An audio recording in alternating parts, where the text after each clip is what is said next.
Hello doctor family, उम्मीद है आप सब लोग खैरियत से होंगे। हमारी वीडियोस देख रहे होंगे, अपने अपने घरों में गार्डनिंग की टेक्निक्स को इम्प्लीमेंट कर रहे होंगे। लेमन के ग्रोइंग सीजन के पेश नज़र इस दफ़ा हमने फैसला किया कि आपको लेमन के ही कुछ अच्छे टिप्स एंड ट्रिक्स बताएं जिससे आपके घर में बहुत सारे नींबू उग सकें। यहाँ ही बताता चलूँ कि सीड से ग्रो किया हुआ लेमन प्लांट 4 से 5 साल के अंदर फ्रूटिंग स्टार्ट करता है।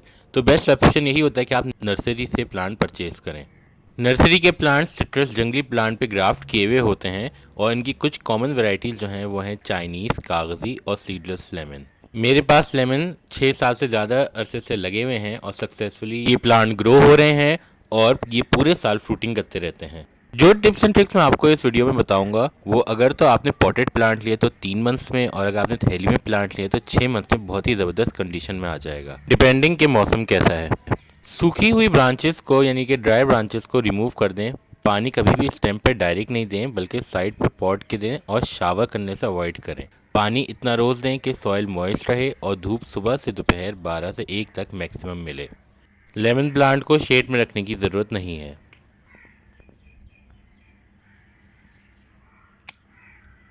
नींबू का पौधा कम से कम 12 इंच के पॉट में लगाना चाहिए, यानी कि इस पॉट की हाइट और डायमीटर दोनों 12 इंच का हो। ट्रांसप्लांट के टाइम मैं सॉइल के ऊपर 2 इंच की एक लेयर बनाता हूँ जिसमें क्रश्ड एग शेल्स यानी कि अंडे के छिलके, इस्तेमाल शुदा पत्ती, सूखे पत्ते, क्रश्ड बनाना पील यानी बनाना के छिलके जो कि हम अच्छी तरह कुचल देते हैं, सुखा के भी डाल सकते हैं, ओजड़ी की खाद और सॉइल को ऐड करता हूँ।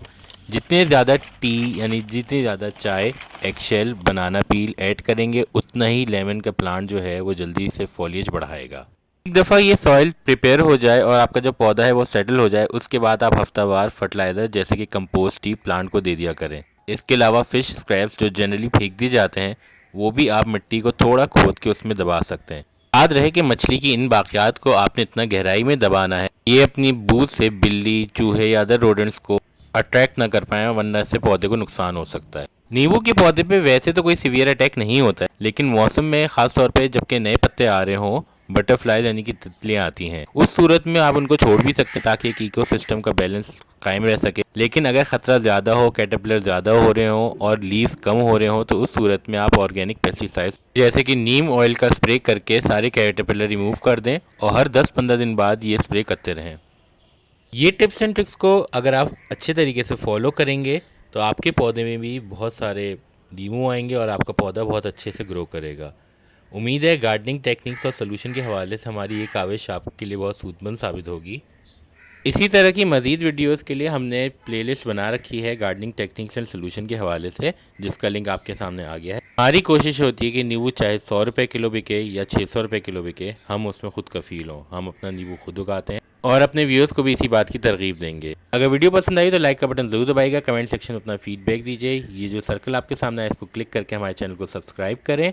अपना चीज़ों सबका ख्याल रखिएगा। It's me doctor Ali from the team doctor signing off. Take care. अल्लाह हाफिज़।